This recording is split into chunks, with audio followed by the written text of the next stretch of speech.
Alright, good morning everybody. They gave me a little bit of a break for about 45 minutes, but I took time to daven, and I davened most of the davening already while I was driving and put tefillin and finished up, and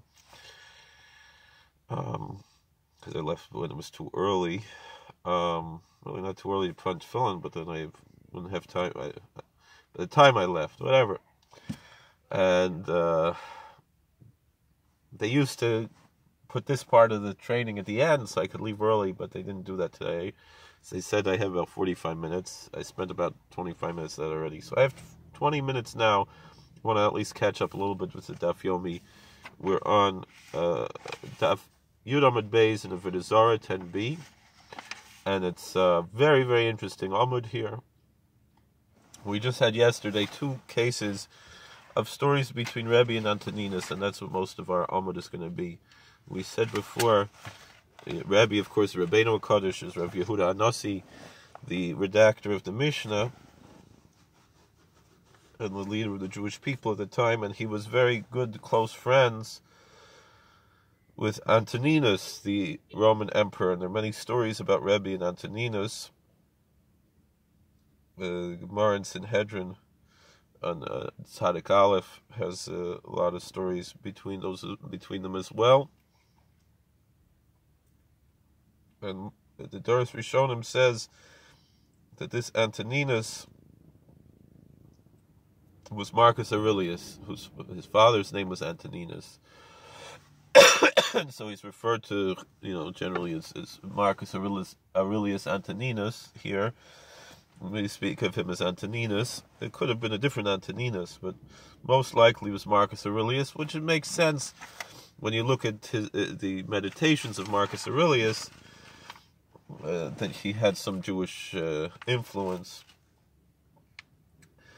And so we had two cases where Antoninus had some issues that he asked advice from Rebbe, and Rebbe, instead of telling him an answer, he did some kind of, it's Lahavdil of Alfei Avdalis, it's like something you could picture, like, Luke Skywalker and Yoda, Yoda trying to, it's not exactly the same thing here because Rebbe had a reason, and so if you would see it on the outside that Antoninus is asking questions and Rebbe is doing these things, and he's like playing a game, he has to figure out what is he doing this, and why is he, although they were probably around the same age, Antoninus and Rebbe, according to the legends they are told about them. Although Antoninus passed away at a much younger age, it's hard to figure out what the exact if historically, if these are actual historical stories, or if these are just interesting legends that have deep lessons behind them. But in any event, he wasn't playing a game, though. People might see this and just think it's a spiel, like Chas v'Sholom. It's not just a game. Antoninus and Rebbe, first of all, there's a tremendous story between their friendship, and it even would seem, according to some versions of the story, goes back to their infancy. And how Antoninus essentially saved Rebbe's life.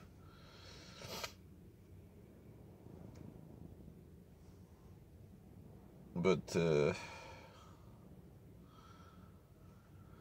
we're gonna go as infants.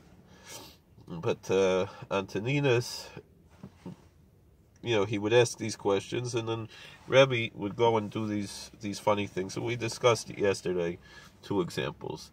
So is this a game? What is he doing? Is he just trying? No. Why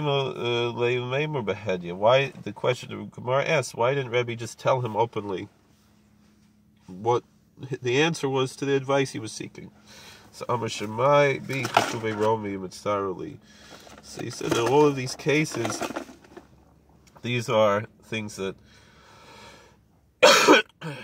they're worried that the Mitzarali, that would lead to the Roman dignitaries either persecuting Antoninus or persecuting Rabbi.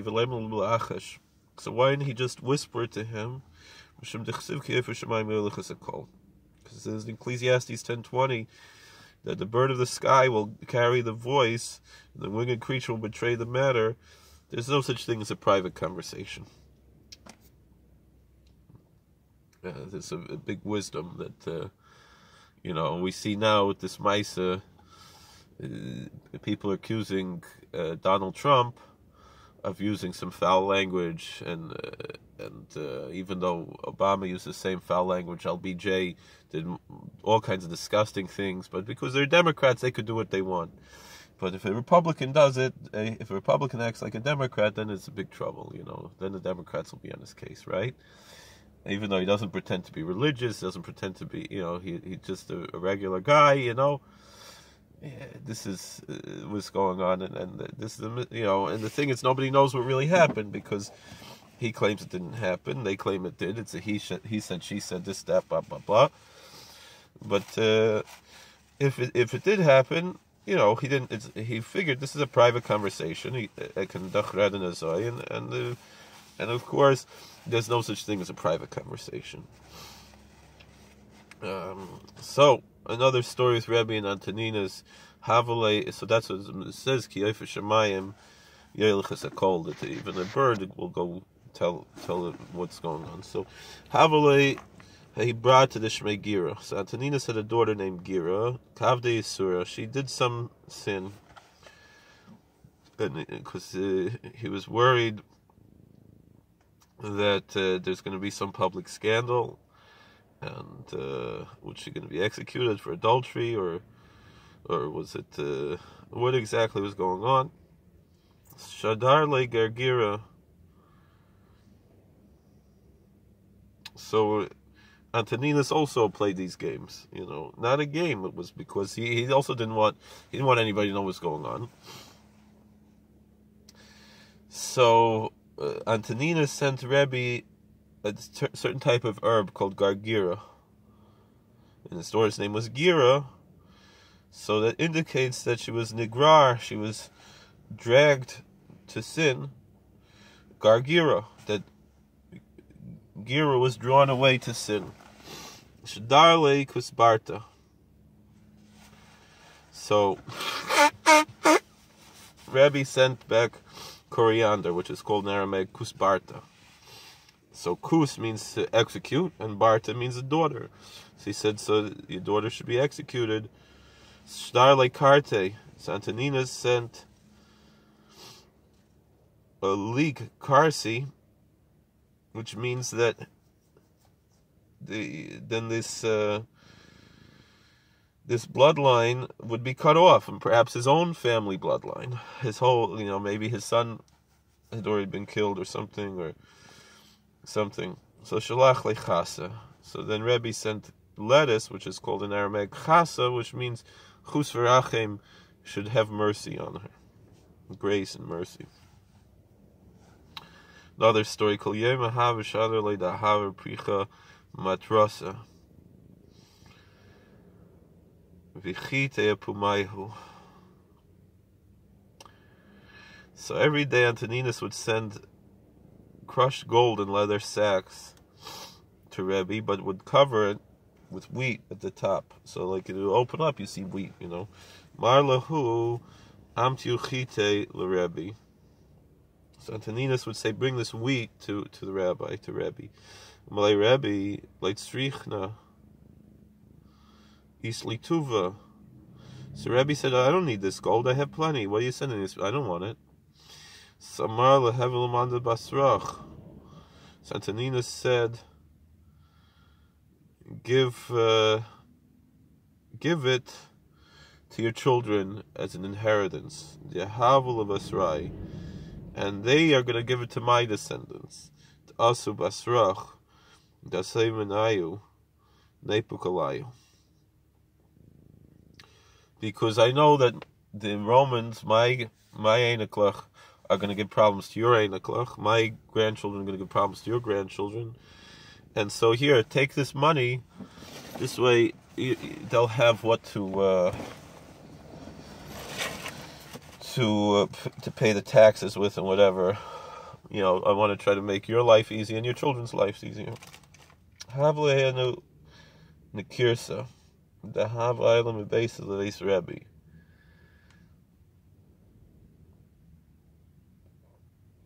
So Antoninus was living in Tiberias, as was Rabbeinu HaKadosh. The story goes that Antoninus had a tunnel that went from his house to Rebbe's house. Kol yom hava ma'aseh treyav dechad katle above the Rebbe v'chad katle above the Veisei. So Antoninus didn't want the Romans to know that he was coming and studying Torah with Rabbeinu HaKadosh. So he would bring 2 men who had committed capital offenses, took them as slaves, as servants, and one he would kill at Rebbe's door before he entered, and one he would kill at the door of his own house to keep the whole thing secret. And Tosfos says that they were chayv misa, that they had committed crimes that they were liable to the death penalty for.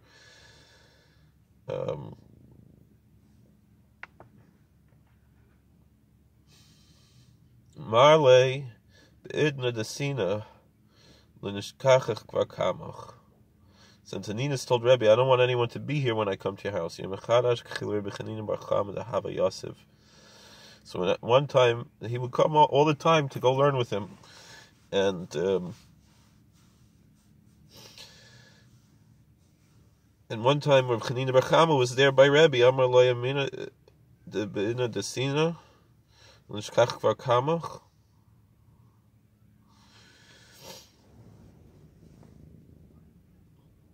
So Antoninus told Rebbe, I told you I wanted privacy. I don't want anyone to know I'm coming here. Why are you letting this guy be here?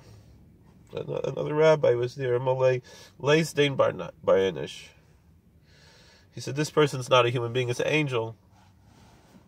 Marley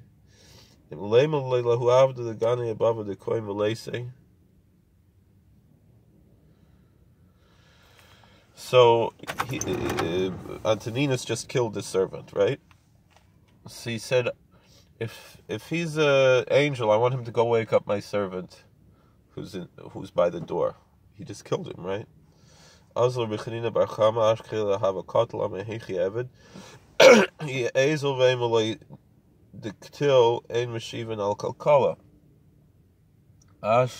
bekei ve'ezel comes the lin malchusa boirach me'ale v'achye v'shadre amar yadana zute de isbechum achay mesa mal be'idna desina le'nishkachach inishkamach. So he got there, Rabbi Chanina Bar Chama, he saw the guy was dead. He said, I don't want to go back and bring back bad news, because then I'm going to get in trouble. And if I don't come back, I'm going to insult the king. The king is here, Antoninus, the emperor. So Rabbi Chanina Bar Chama davened and prayed to God to have mercy on this dead man, and he resurrected him.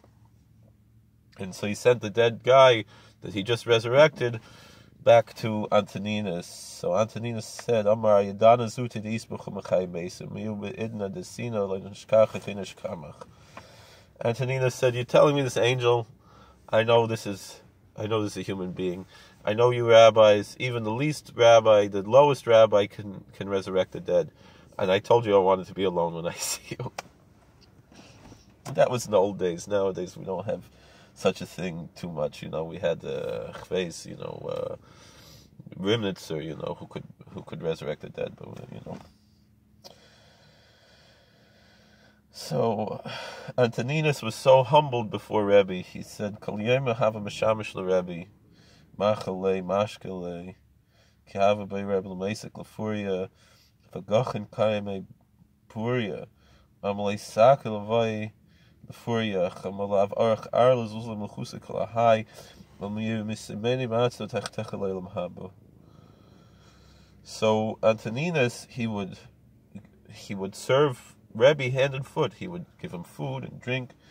And even when Rebbe was ready to go to bed, Antoninus would bend over and he said, "Climb on my back."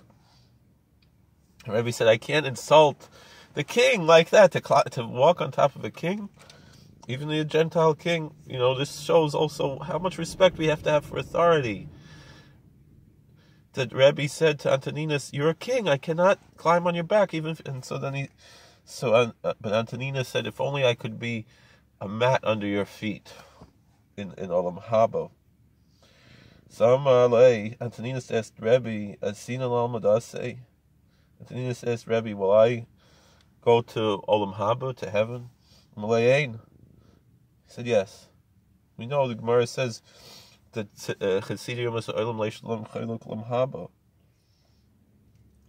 the righteous Gentiles have a place in Olam Haba, in the world to come.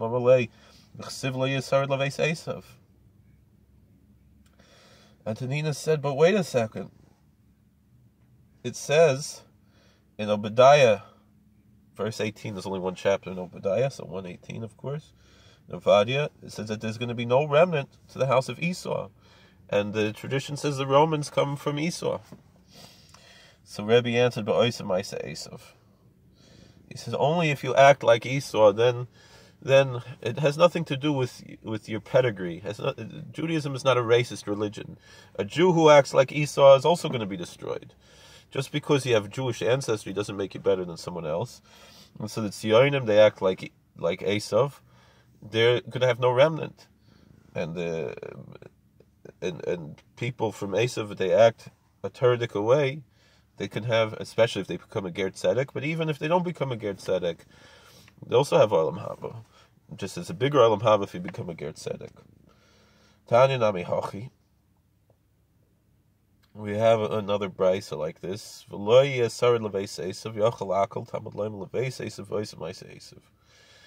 a brisa like this. Rebbe wasn't just, being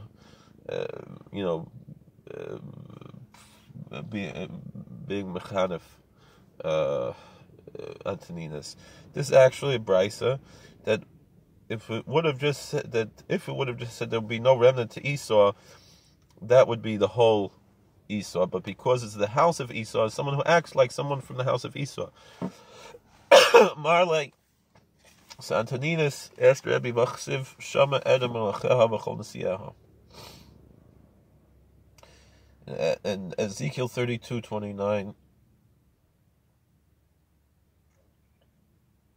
it says, "There is Edom and all her kings and all her princes," which Rashi says is talking about Gehenna, that they're all in hell. When it says her kings, it doesn't mean all their kings. When it says all the princes, doesn't mean all the ministers, not everybody. Not all the senators and so forth. And there's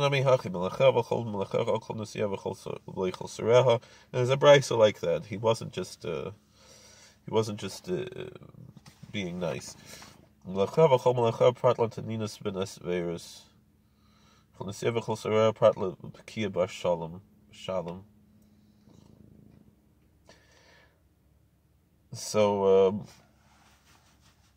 when it says the kings, not all the kings. For example, Antoninus ben Asverus is not the. Is a good example of a king who merits not to go to hell, and the princes and not all the ministers, like Katia bar Shalom. So Katia bar Shalom, my havi, my he. Who is Katia bar Shalom? Who Kesra? Who Kesra to have a son li'adaya malul l'chashivim l'chusim misha ol li'nim baraglai k'tena v'yichya or nechena v'yitztayer. There was a Caesar who hated the Jews, and he said, if you have like a wart on your foot, and you cut it off and let it heal, or do you leave it and suffer in pain? So all the senators said, they knew that he was talking about the Jews, said, cut it off, kill it, and it'll be healed.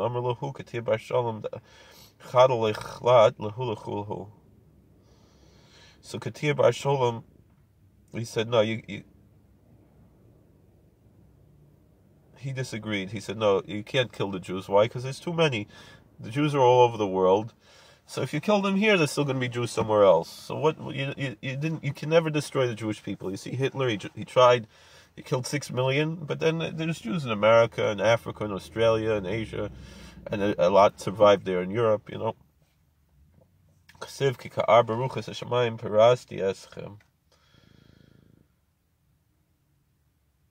And he says in Zechariah 2:10, it says, I scattered you to the four corners of the earth, the four directions of the heavens, the four winds, that God scattered the Jews. My kamer but the ton bar baruches, ka ar baruches,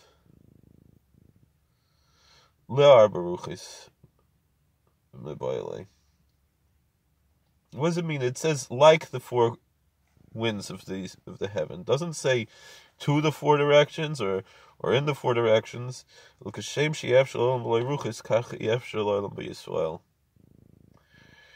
And so the understanding is that just like the world needs the wind, if you don't have the wind, there's not going to be, the rain isn't going to spread around, there's not going to be water. Wind is very beneficial to the existence of life on earth. So too, and life on earth would not be able to exist without the wind. So too, and the wind has to go in all different directions, it can't just go in one direction. And that's what makes it possible for life to exist. So too, the Jews, if the world didn't have Jews, the world would cease to exist. And then Katia Bar Shalom said they're going to call you a cut-up, genocidal kingdom, and his name is Katia, the same word Amalei. Mei Mashabe Kamrat, Miu called Zachil the Malka, Shadalei the Kamnuya Khalila.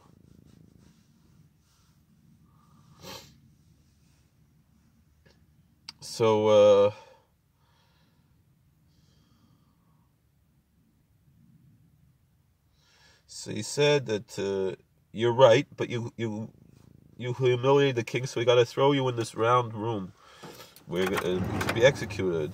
Kadhava nakten lei baslan, amalei hahimat renisa vai lei ilfa aslab lei michsa. So they were going to go execute him, and a woman cried out. A wealthy woman, she said, the ship is going without the taxes paid. Here you're supporting the Jews, but you didn't become a Jew, so you're going to lose the olam haba that the Jews get. Halreshi the oil say, kate amar yahavis michsi chalfis vavris ki kashad olei amar kol nichsayla Rabbi Akiva v'chaverav. So he said, I'm going to pay my tax. He circumcised himself. And he said, now I paid my tax, I'm going to go to heaven. And as they were throwing him to be killed, he said, my last will and testament, that everything I own should go to Rabbi Akiva and his friends. So Yotz Rabbi Akiva Dorosh v'haisel haran levanav mechetzel haran mechetzel levanav. Rabbi Akiva said that when it says that Aaron and his sons get the showbread in Leviticus 24:9, that Aaron would have half of it and his sons would split the rest. So too, since he mentioned Rabbi Akiva and his friends, half goes to Rabbi Akiva and the other half goes to his friends. A voice went out from heaven and echoed out that Katia Bar Sholem is going to go to heaven.